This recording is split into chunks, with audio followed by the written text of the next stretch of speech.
6:08, and I appreciate your time. I apologize for having you to wait outside while we had a work session, but with the early voting going in there, when we're in executive session, we didn't have a lot of choice. So thank you for standing by. Before I open the session, because I can't say this while we're in session because it's not on the agenda, I hope all of you will get out and vote for the person or persons that you think is doable. But there is a negative side to that. Even though you go vote, it does not get rid of all the political BS that's on the television or in your mailbox or in your on your computer. So it's just stuff you're going to have to put up with. But please, get out and vote for whatever you think is right. All right, at 6:09, I will call the regular session for the City Council on October 13th in session.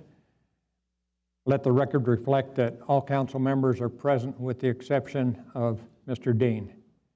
And tonight's invocation will be Pastor Kelly Reagan from Church of River Oaks. Pastor?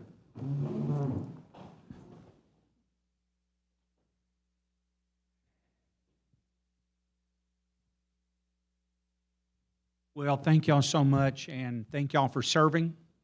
And I want to pray over y'all and everybody in the gallery here. Lord, thank you for this opportunity to come before you. We ask that you'll bless this meeting tonight, all those who are serving and all those who are attending. We ask that your will be done in all the things for this city, and thank you for the blessings upon this city as well. In Christ's name we pray, amen. Please join me for the Pledge of Allegiance. I pledge allegiance to the flag of the United States of America and to the republic for which it stands, one nation, under God, indivisible, with liberty and justice for all. Thank you. Okay, we have no presentations tonight, so the next item is citizens to be heard. Citizens are invited to address the council on topics not already scheduled for public hearings or listed on the agenda. Present your completed citizens comment card to the city secretary prior to speaking. Speakers are limited to 3 minutes and should conduct themselves in a civil manner.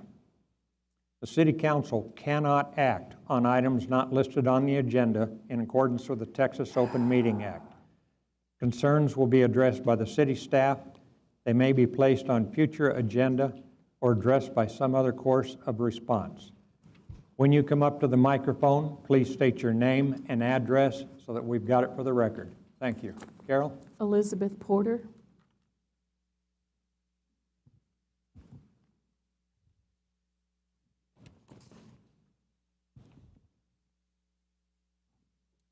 Good evening. Thank you for this opportunity. Thank you for your service. I am a retired teacher. We need your name and address, please. Elizabeth Porter, 3117 Bonham Street, Greenville, Texas, 75402. Thank you. Okay, I'm here to speak in favor of the senior freeze on the taxes. I have taught over 50 years, and 40 plus of it have been here in Greenville at the high school. I am substituting in order to pay my property taxes. I live in a nice house. I'm blessed. I do not have a mortgage.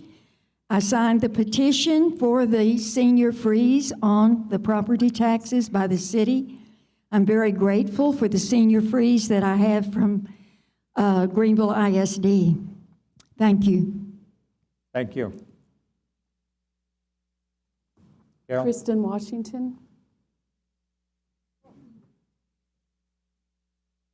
Hello, Kristen Washington, address is 3201 Cary Lane. And I just wanted to say that I am for the senior tax freeze. Thank you. Kathy Mead.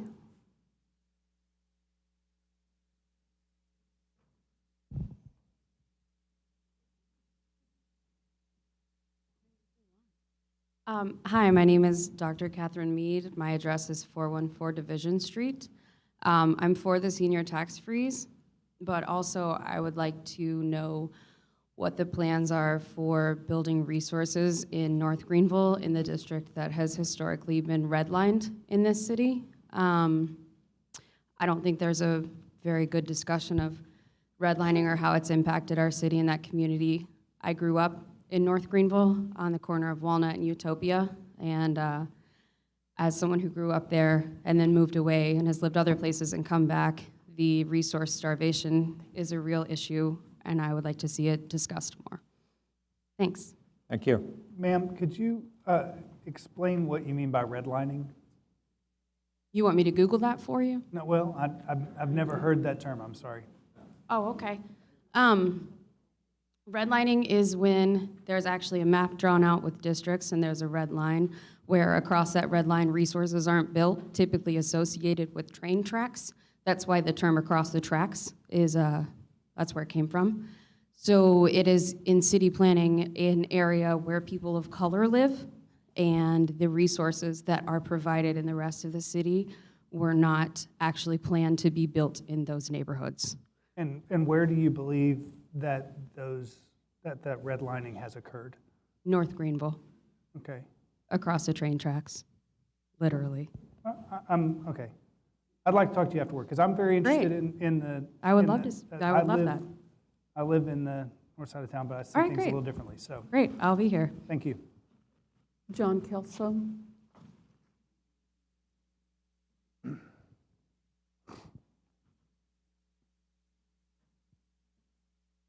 John Kelso, 6005 Horn Drive, Greenville, 75402. I just want to thank you for following through and putting Proposition A on the ballot for freezing of senior citizens' taxes for the city property tax. I'm sure you're all familiar with the concept of lowering income tax rates as a way to increase revenue. Theory being it'll encourage growth, and your revenue will actually go up even though you've cut the tax rate. And I think this will be the same thing. I encourage everybody to vote for yes for Proposition A to freeze these taxes. I think it'll be a way the city can actually increase their growth and increase their revenues. Thank you. Dr. Ammons.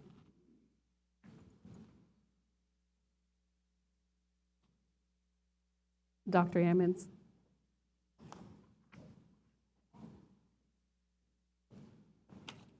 I'm Dr. Jack Denny Ammons at 1001 Crevin Street, Caddo Mills, 75135.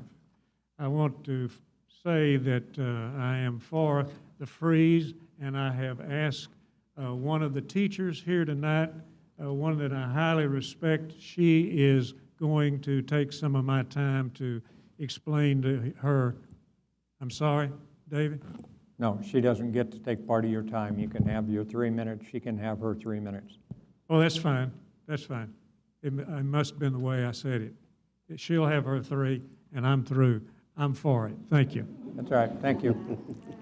Larry Teller.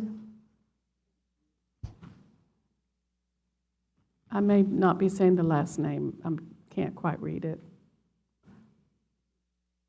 That lives at Larry Court. Oh, Larry Ellis. I'm sorry, Larry.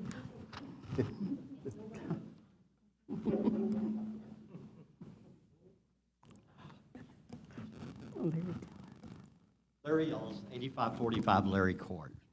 So let's see, our sales tax revenue were greater than what we budgeted and what you guys anticipated. That means more money. We got some more money. Property tax receipts, they were higher than they were last year. So what happened? We got more money. You're taking in monies for fees and permits that's setting records. It's more fee and permit money that you've ever taken in for the last few months in our city. But let's see, somebody said that our employees are our best asset or whatever, but in our budget, you gave our employees nothing. You gave them zero. You didn't give them more money, you gave them zero. So now we have people that somebody went to them and said, hey, you're not getting a raise this year. So how many of you working your job Did you like it earlier in your life? Most of you are older. But when somebody came to you and said, hey, we're not giving you a raise. So what that creates is our city is growing. Get in your car, drive around, wake up. People are coming to town. It's getting bigger. And those people who are working for the city, they're having to do more, not less. They're not doing less, they're doing more. So we need to pay those people, because when they go look and go to another city or find something more competitive in another city, what are we having to do? We're having to retrain people. And what does that do? That lowers our productivity for our city. And I am annoyed that you're going to be getting more money for impact fees that's going to even increase the money you're getting. And I'm happy for that. Tickled to death to pay any fees I need to pay. We're on for that, because we want the city to be better, and we're working toward making a better city. But it's up to you guys to be a little smarter and keep our employees where they feel good about their jobs, they want to be in Greenville. We need to have a happy family. And to have a happy family in Greenville, we need our employees and their families to have, to be able to buy what they need, and that even improves our city. When you give them these tax dollars that we paid you those dollars, share with them, because they are our greatest asset, and we need to show them that. Thank you. Mrs. Jill Baker.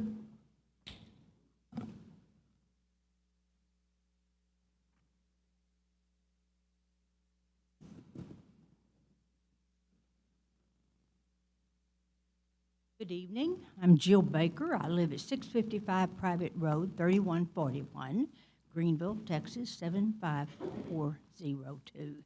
I am the person that Dr. Amler was alluding to. I taught at Greenville High School for 30 years, and I loved every minute of it. My highest salary, and I'm just presenting these figures so that you will know just exactly why so many teachers are for the freeze. My highest pay for teaching was $49,100 after 30 years and 2 degrees. And in retirement, I received 66 2/3% of my highest salary after teaching for 30 years. And I just wanted y'all to know some facts, and especially if there are 2 people in a family and they're both husband and wife are teachers. You might get an idea of what their retirement figures are. Thank you very much. Thank you. James Evans.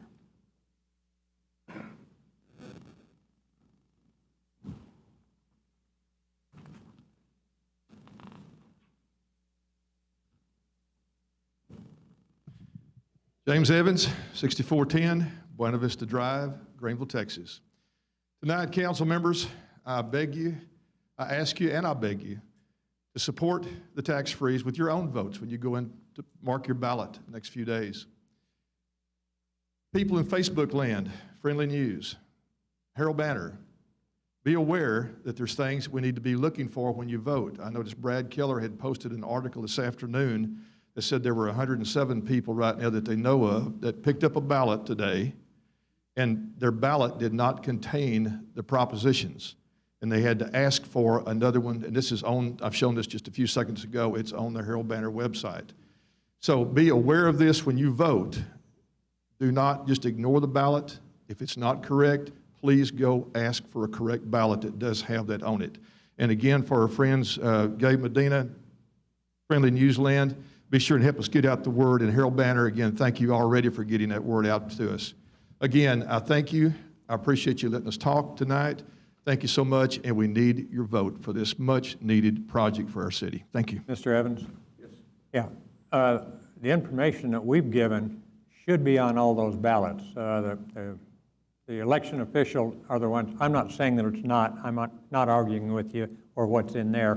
Right. I'm saying we've done what we're supposed to be, and we don't know why there would be ballots without those items on there. That is not something the city has done. The city has put them on there in response to things, and so I'm not sure what you're asking us to do, but I agree, the voters should have the opportunity to see those in there, and if they're not on there, then they need to tell the people that they're in the voting area.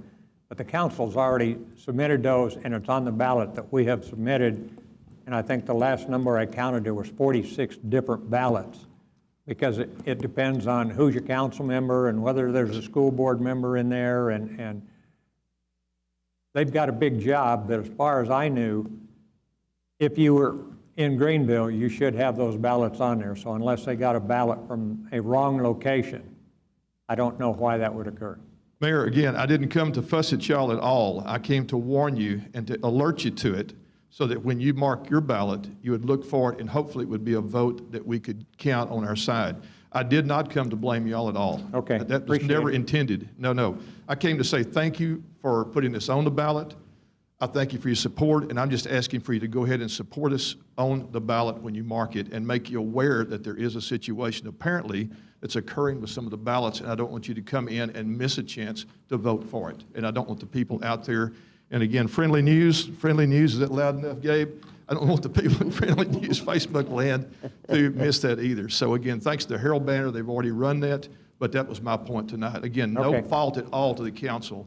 I'm coming to thank you, and that's all I have is thanks for you tonight, and again, to caution you when you mark your ballot to give you a chance to vote. Thank It's you. good that people have a enthusiasm and want to say they come up and support it, but there's, it's already in the hands of the voter. So people are free to come up and talk about it, but there's not anything the council can do in addition to what, we can go do our own voting.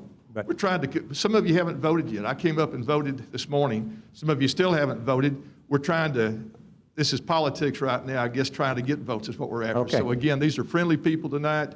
They came to just encourage you to support us is what it is. And again, I'm saying thank you to you, and again, making you aware of this one ballot issue that apparently, according to this report published this afternoon, does exist. I'm not sure how verbal voting within a distance from the actual election office is legal, but They thank you closed very at much 5. for your comments. They closed at 5, and I want to apologize. I'm going to get the rest of these signs out. I didn't get them all out today. We'll get more of them out as the days go by. Thank you Thank very you. much. Betty Franklin.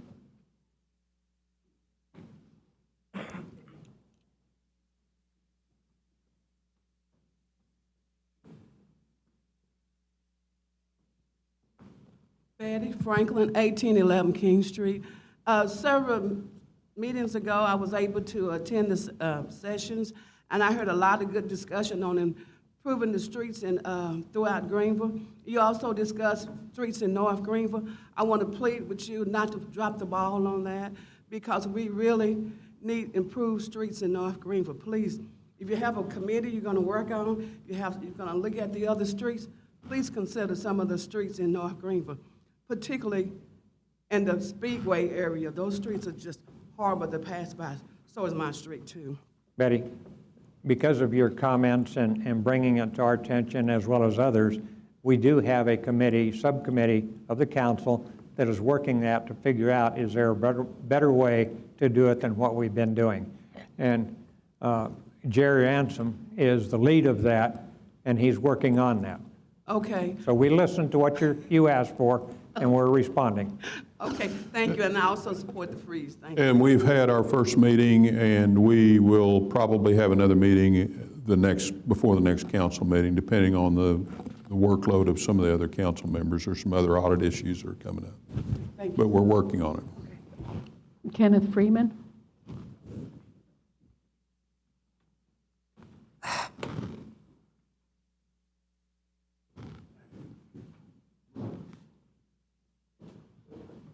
My name is Kenneth Freeman. I stay at 1504 Speedway Street in Greenville, Texas.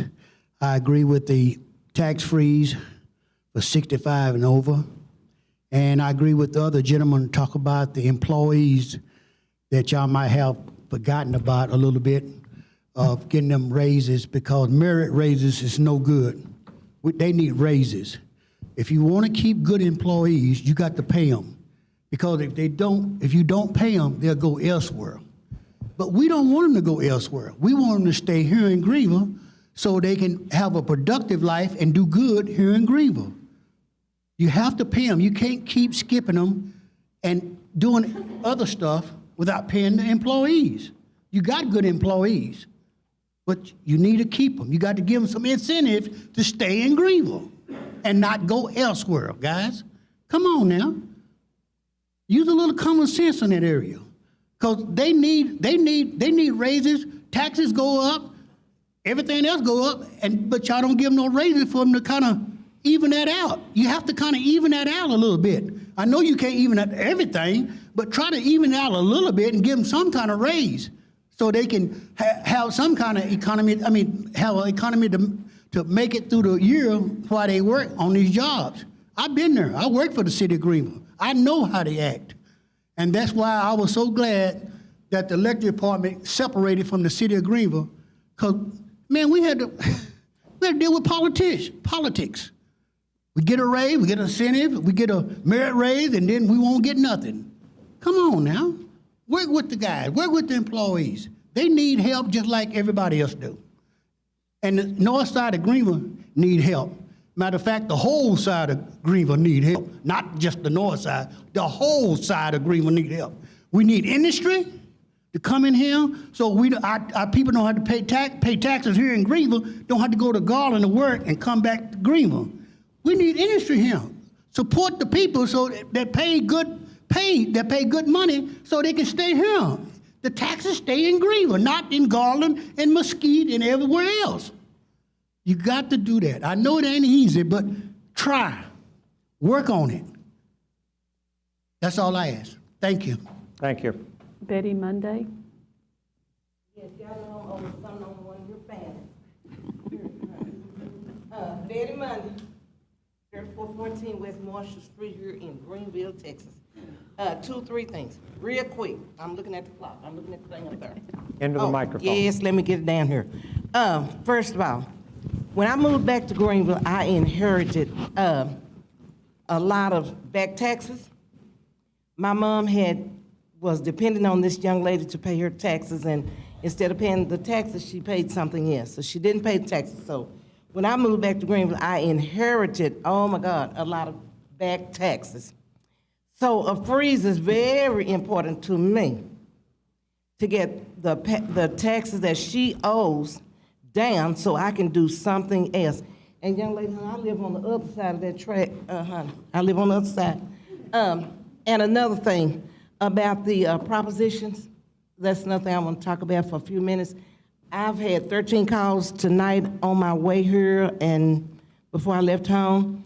People said that these were black people that looked like me, said this morning when they came to vote, they were told that they could vote this morning, but they would have to come back to vote on the propositions because they were not on there. I didn't have that problem because when I came, they were there. I mean, everything I guess was there. But anyway, I do support the freeze.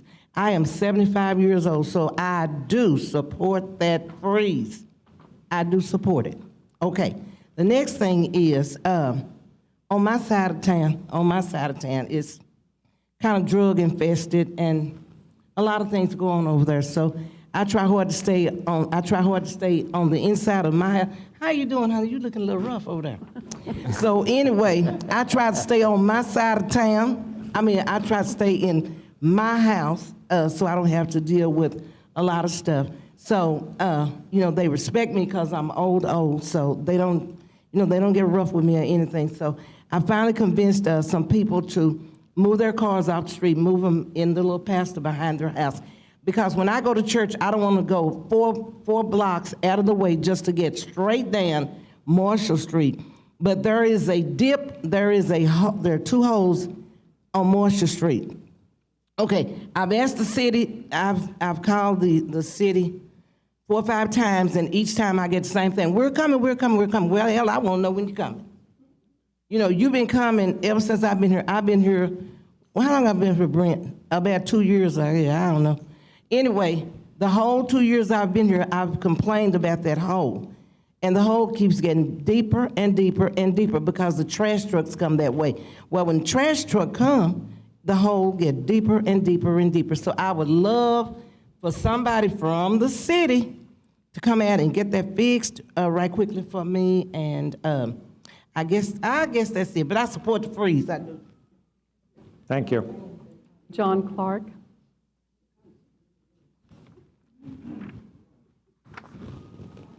John Clark, 8705 Wesley. Can you hear me through this mask?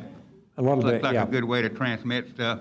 Anyway, I certainly am for the freeze, as you might well know, and in keeping with that, I'm somewhat of an inventor. Now, my accomplishments pale in comparison to Dr. Ransom's over there, but I've invented a Greenville taxpayer COVID-19 mask for those of you. They are for sale if you'd like to buy one, and I'll be outside in the audience. Anyway, back to business. My question is the Roy Warren Parkway. For eons now, there've been barricades on both ends of a dirt road, and all of a sudden, we're going to build a 4-lane road down through there, emptying into a 2-lane road. And of course, I'm smart enough to know that there's something behind this, but I think Greenville has many, many projects that could use $4.4 million before we do that. So I don't know whose idea this was, and I don't think it's been completely transparent. If anybody wants to know any of the lurid details of it, I'll be glad to furnish it to them. But anyway, I for one think that this needs to be rethought, and I don't support it, and none of my friends do either. So thank you. My name is John Clark, and I approve this message. Victor Gore. Thought he got run over. Victor Gore, 2501 Rolling Hills here in Greenville. I looked at the presentation that's on the city website.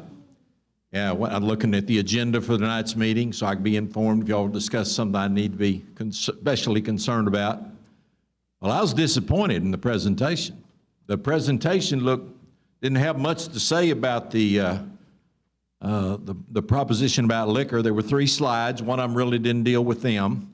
But then there was an extensive number of slides about the Dent project and spending that $7 million out there. I was proud that you said it would cost $7 million, $3 million come out of the budget, and we're going to borrow $4.5 million, or roughly that.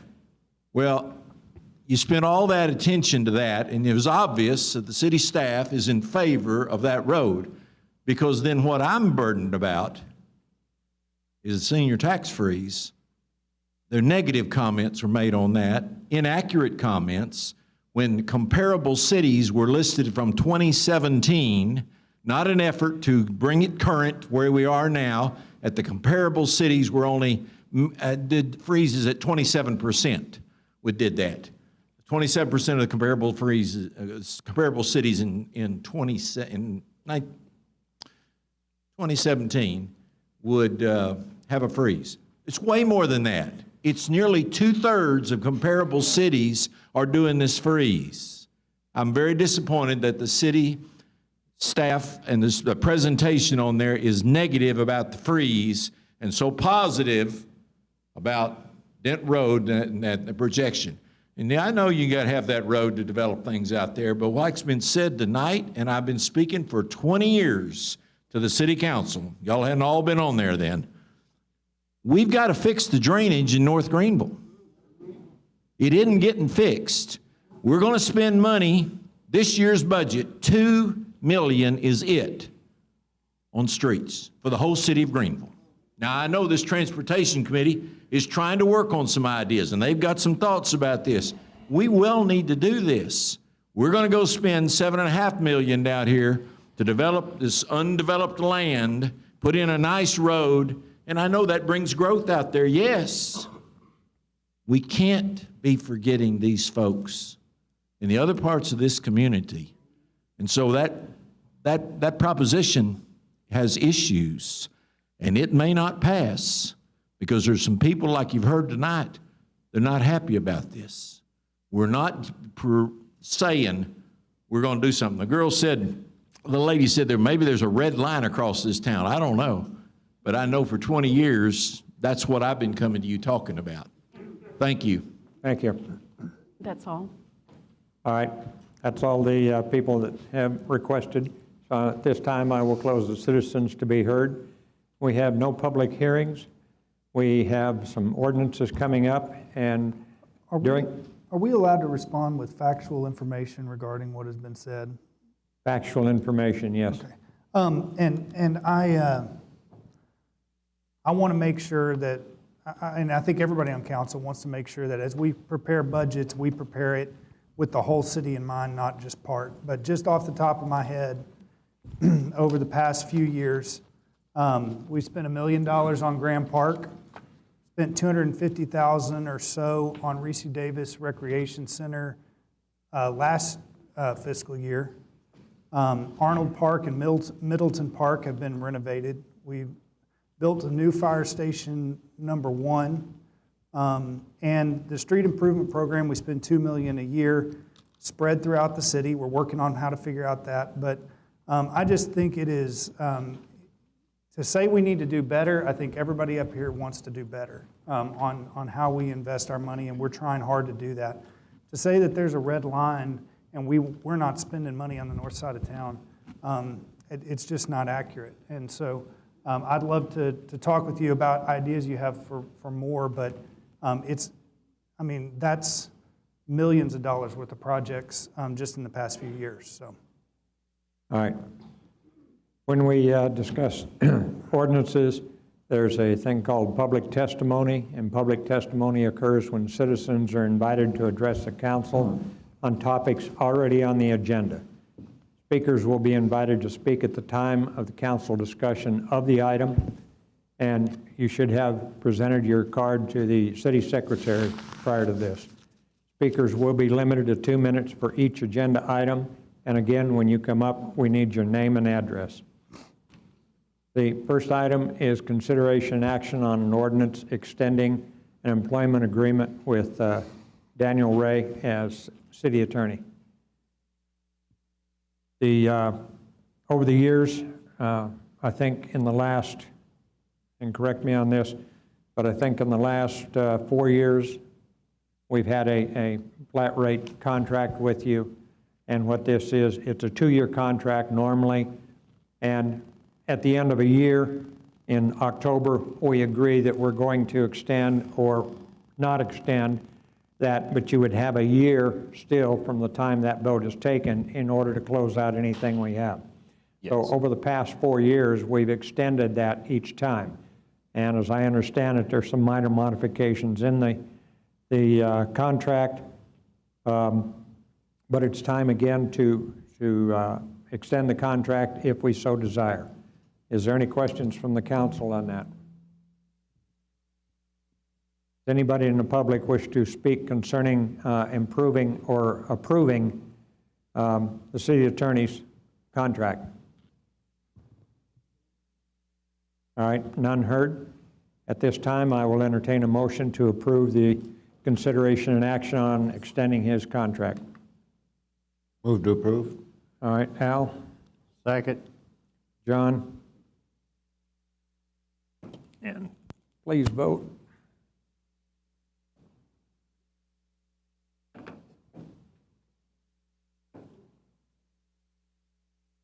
And it passes 6-0. So Daniel, you're stuck for another 2 years. Thank you very much. All right, consideration, item B, consideration action on an ordinance approving hotel occupancy tax contracts for FY 20 and 21. Doyle? Thank you, Mr. Mayor and City Council. You got to speak into the microphone for us to hear you.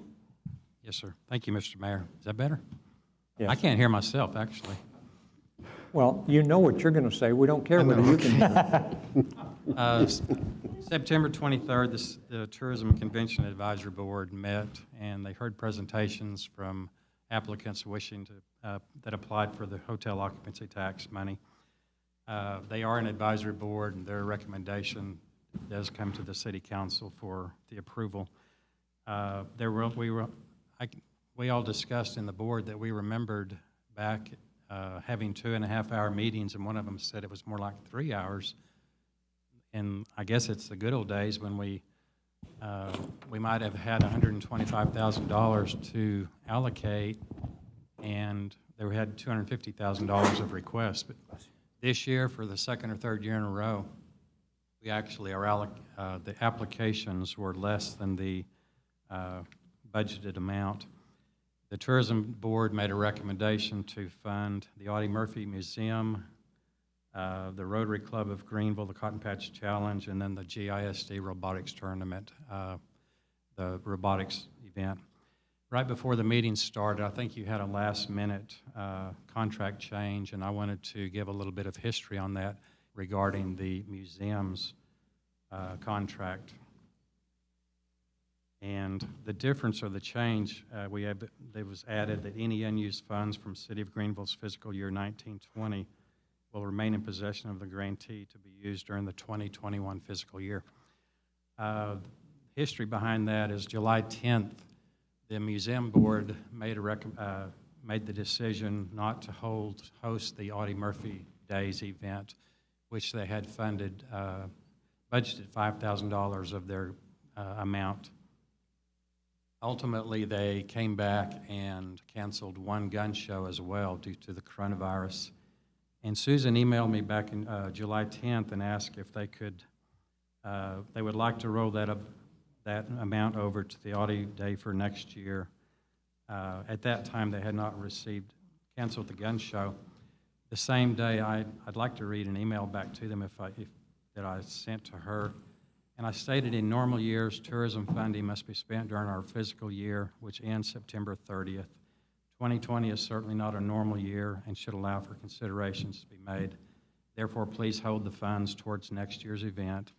I went on to say, if the City of Greenville is able to award tourism grants for the next fiscal year, please take these unused funds into consideration when asking for a grant.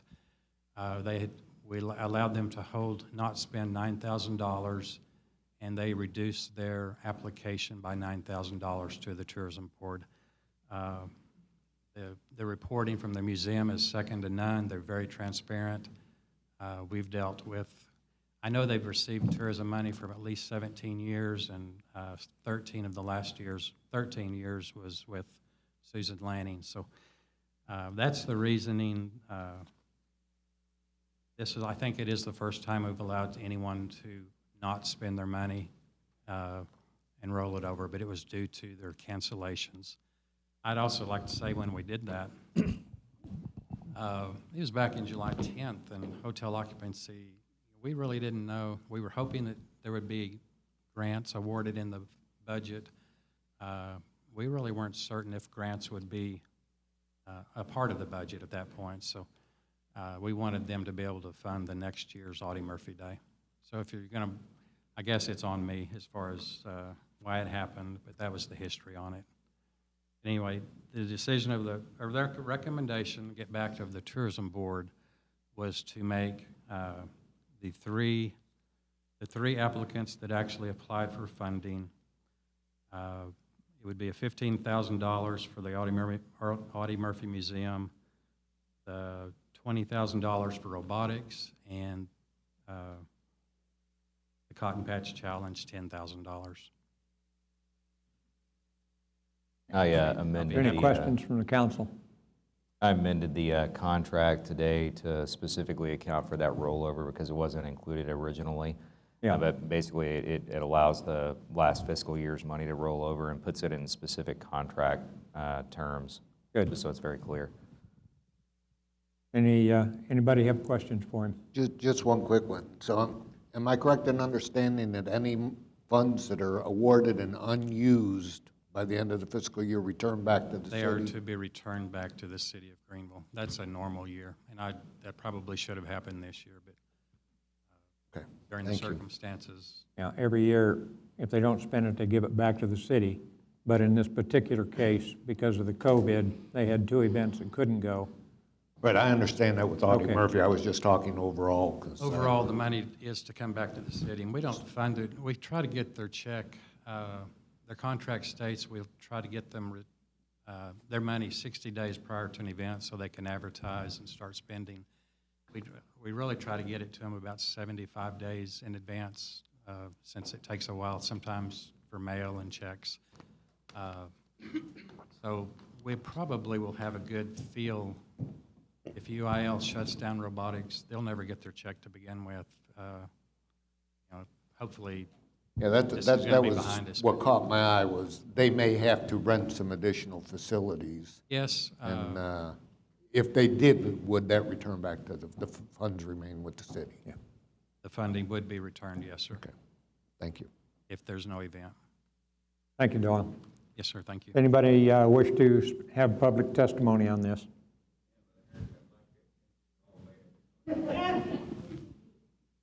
None heard. At this time, unless there's other questions, I'll entertain a motion to approve. I so move. Second. John, Al, was that you? That was me. Jerry, Jerry. please vote.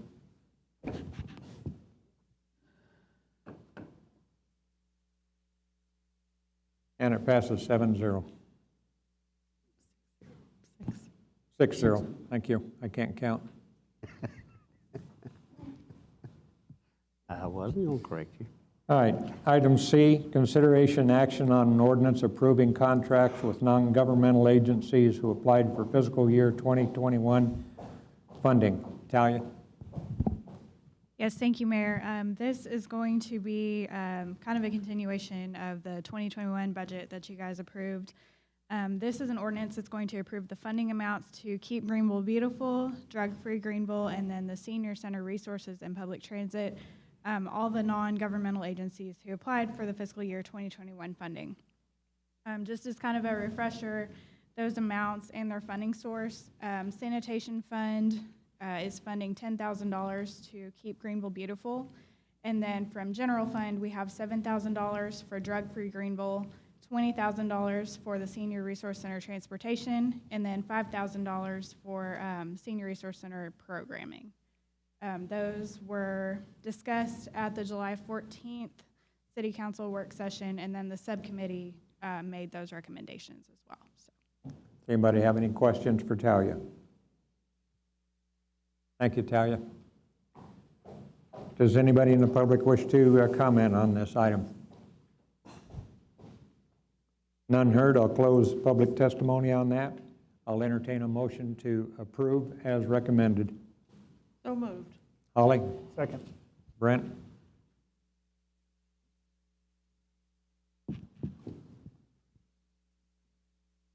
Please vote.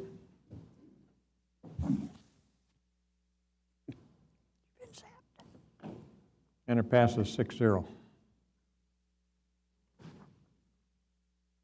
Next item is item 7D, consideration action on an ordinance entering into an emergency medical response agreement with the Hunt Memorial Hospital District. Steve Powell? Good evening, Mayor, Council. So I kind of wanted to bring this to you guys tonight. It probably should have been on the consent in some cases, but I thought it was a good idea to maybe every couple of years refresh everyone's, I guess, knowledge on how we fit into the Hunt County EMS system. So what this contract does. Would you turn that microphone up a little bit? Yep. Usually I'm loud. You're a little taller than. There we go. How's that? That's better. Perfect. So what this contract does, it binds us with the Hunt Memorial Hospital District. And we agree as a fire department to provide the first responder services to our citizens as well when needed to provide mutual aid outside of our city. This is something we've done for at least 20 years. We've always done it since I've been here. It's a service that I've always said, even if we didn't have this agreement with the hospital district, it's something we should provide our citizens anyway. What this agreement gives us is some compensation for those. They give us about $25,000, and that helps us with training our personnel and also the equipment that we have to provide or buy to provide those services. Doesn't cover all the costs. Mainly, it doesn't cover our man hours and our fuel costs, but still a great service. That's something I feel we should do anyway. And just wanted to see if you guys had any questions how we operated in the EMS system, and I just wanted to educate you all a little bit more on that. So that's really it. Okay, does anybody have any questions for the chief? Thank you, Chief. Thank you. Anybody in the public wish to comment on this?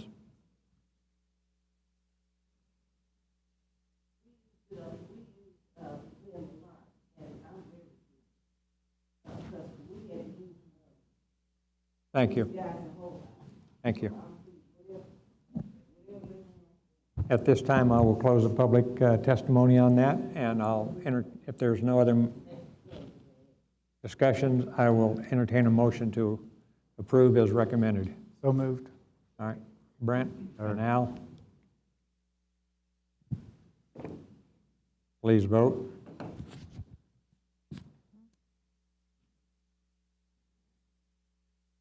And it passes 6-0. Okay, next we have the consent calendar with a lot of items on it. Everybody get comfortable. Okay. City Council meeting minutes from September 22nd, canceled the November 10th, November 24th, and December 22nd City Council meeting, and schedule a November 17th meeting. Ordinances renewing annual contracts for the purchase of aluminum sulfate, caustic soda, concrete crushed stone, fill sand, liquid cationic polyelectrolyte, liquid chlorine, meters, street signs. Resolutions approving the offer to purchase properties at 401 Robinson Street, 3109 Simpson, and 3403 Stonewall. Does anybody have any questions or wish any item pulled to discuss in itself? Anyone in the public wish to identify any item within there for discussion? None heard? I'll entertain a motion to approve the consent calendar. So moved.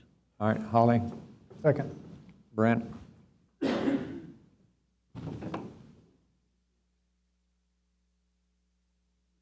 And please vote.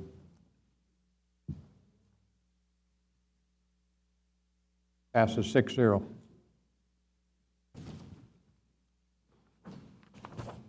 Okay, next we have city staff, city council reports. On here is, I've asked that this be put on for a council discussion. We have several events that are coming up, and it's a matter of the governor has put the onus on the mayors of the city for things that occur within the city as to whether they should be allowed where you have 10 or more people.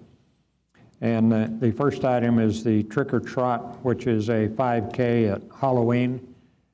And does anybody have any comments about whether that should be approved or not approved? My initial feeling on that is for that and actually the Gobble Wobble 5K, which is at Thanksgiving.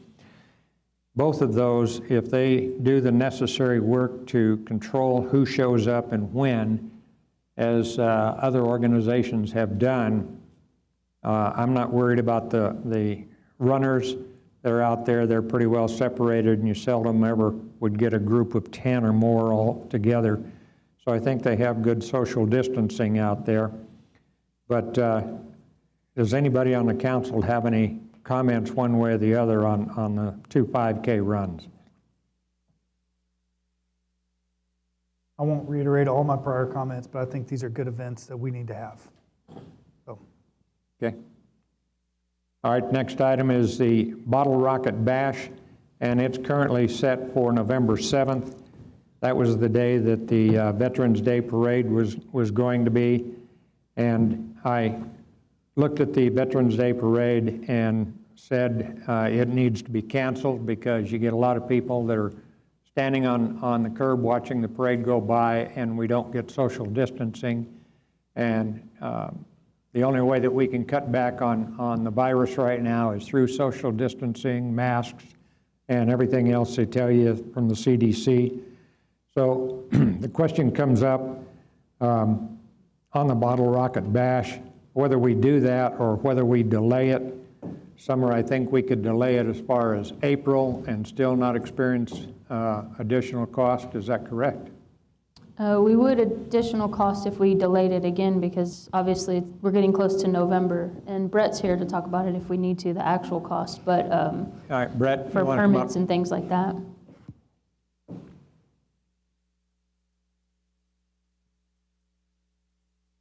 Yes, Mayor and Council. So there would be some additional costs, permits, licensing, those type of things. However, if we can let them know far enough out before they apply, which they're pretty good about calling us saying, hey, we're about to apply, what's the status? So if we can catch them ahead of time, then we just have to get them in the air by April 1st. By April? I believe it's April 1st, yes, sir. Okay. So what would the Bottle Rocket Bash event be? Would it be like our normal? That's the 4th of July 4th of fireworks. July, right. And so would we have the band out there and the whole thing? Yes, I think the way we've got it structured is we would have a band stage. There would be no kids zone. We would have half the vendors, food vendors, and they would be required social distancing over there. And then we would paint, the pods, the social distancing pods in the soccer fields, which would be tedious. But we have a machine that can do it fairly easily. So.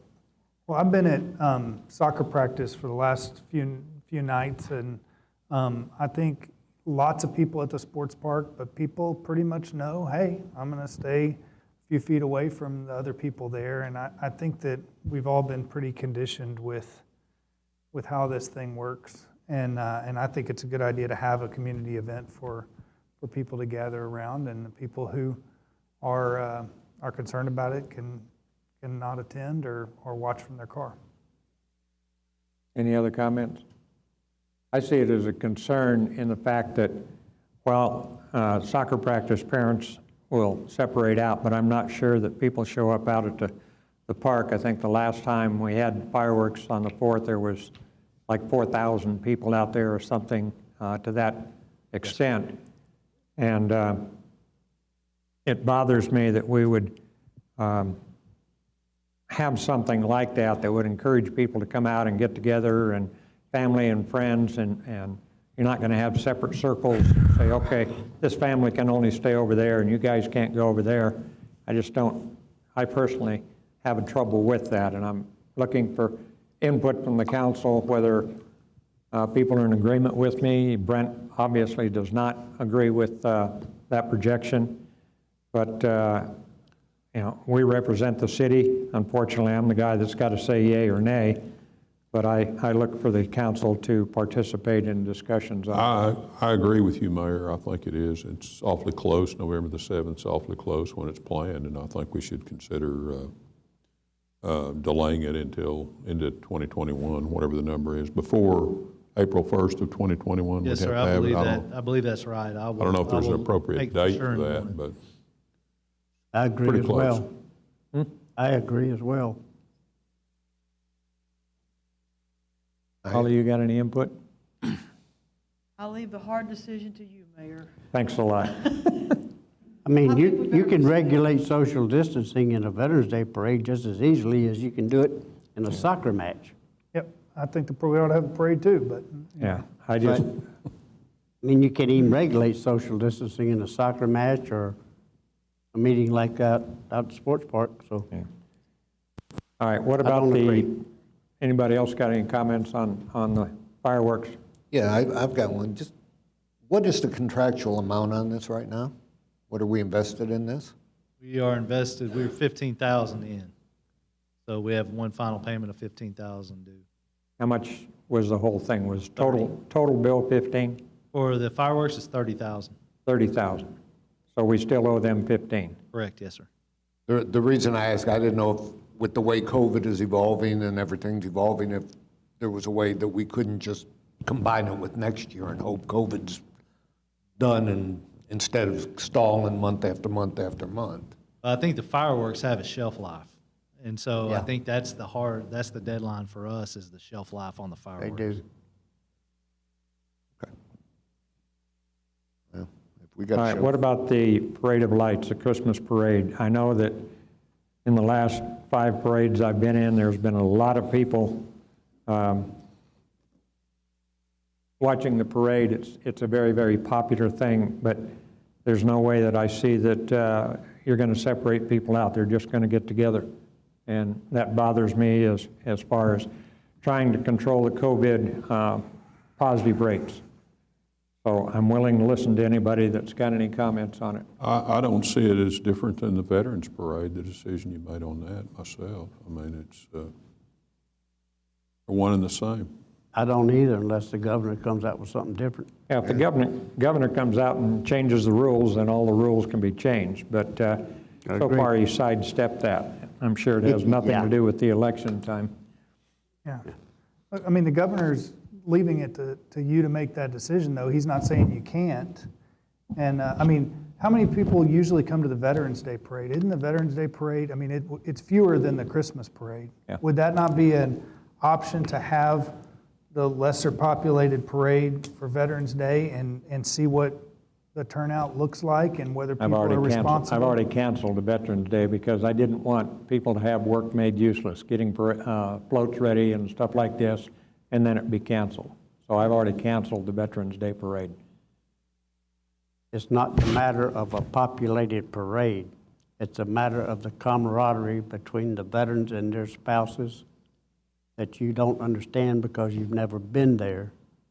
If you've never been there, then you don't have a reason to criticize or complain about it, as opposed to a much higher populated parade. So there is a huge difference, quite a huge difference. Okay, any other comments? All right, I'm going to allow the Halloween trick or trot and the gobble wobble, but we need to move the Bottle Rocket Bash to a later date, and I am not going to approve the Christmas parade at this point. Hopefully the governor will come out with other guidance and we can get that in action. But given the direction that 10 or more people outside and we've got to enforce and have social distancing, I just don't see that happening in a big parade like the Christmas parade. So at this point, my decision is the 2 5K runs can go, but the fireworks will be put off and the Christmas parade is not approved. All right, next item on 10 is COVID. Summer, you got any update on anything we need to do within the city or any approvals needed? No, no changes. I'll come back to you at the next meeting with an update for another month. Okay. One thing on the COVID, for those of you that may not have seen, there was a press release put out that Judge Stovall, the county judge, had requested to be able to open the bars according to what the governor has said.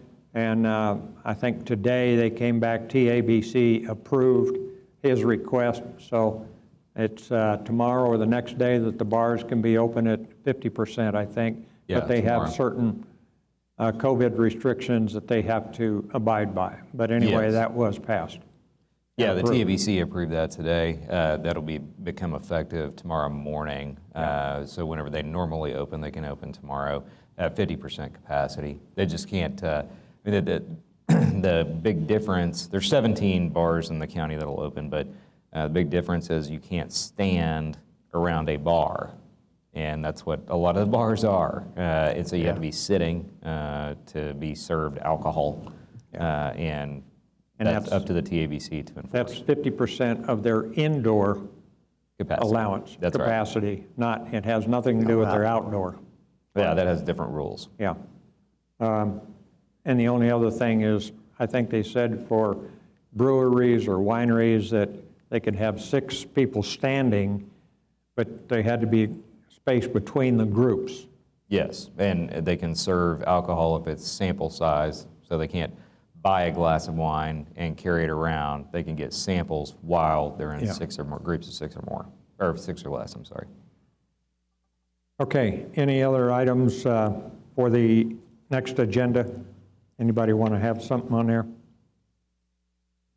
Anybody have any questions on the Tourism and Convention Advisory Board minutes from September 25th, 2019?